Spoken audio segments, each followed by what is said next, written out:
నాటకం చూడాల్సి వస్తే ముందు వరుసలో కూర్చుంటాం. అదే సినిమా చూడాల్సి వస్తే వెనుక వరుసలో కూర్చుంటాం. ముందు వెనుక అన్నవి సాపేక్షం. సబ్బును తయారు చేయాలంటే ఆయిల్ కావాలి. అదే చేతికి అంటిన ఆయిల్ని పోగొట్టుకోవాలంటే సబ్బు కావాలి. చిత్రంగా ఉంది కదూ, జీవితం కూడా ఇంతే.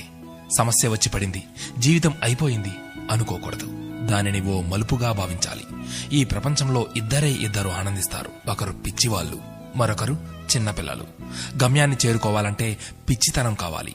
చేరుకున్న గమ్యాన్ని ఆనందించాలంటే చిన్నపిల్లలైపోవాలి. తాళంతో పాటే తాళం చెవి కూడా తయారు చేయబడుతుంది.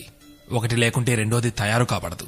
అలాగే పరిష్కారం లేకుండా సమస్య కూడా రాదు. తోటా కంటే శక్తివంతమైనది మాట.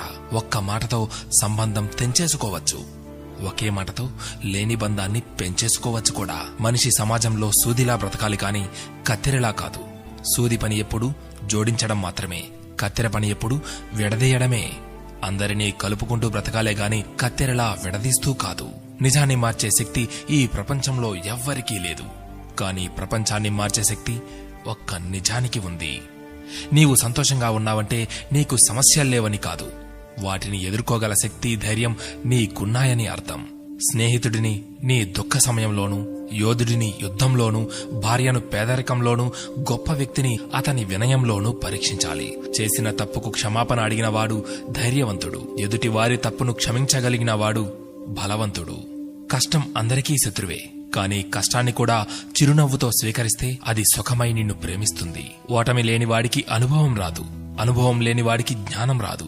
గెలిచినప్పుడు గెలుపును స్వీకరించు, ఓడినప్పుడు పాఠాన్ని స్వీకరించు. ఓడిపోయి విశ్రాంతి తీసుకుంటున్నప్పుడు ఆ ఓటమి నేర్పిన పాఠాన్ని చదువుకో. నీవే గెలుస్తావు.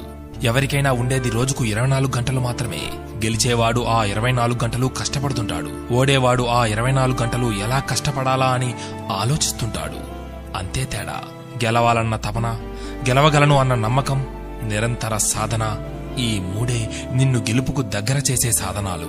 నేను గెలవటంలో ఓడిపోవచ్చు, కానీ ప్రయత్నించడంలో గెలుస్తున్నాను. ప్రయత్నిస్తూ గెలుస్తాను, గెలిచి తీరుతాను.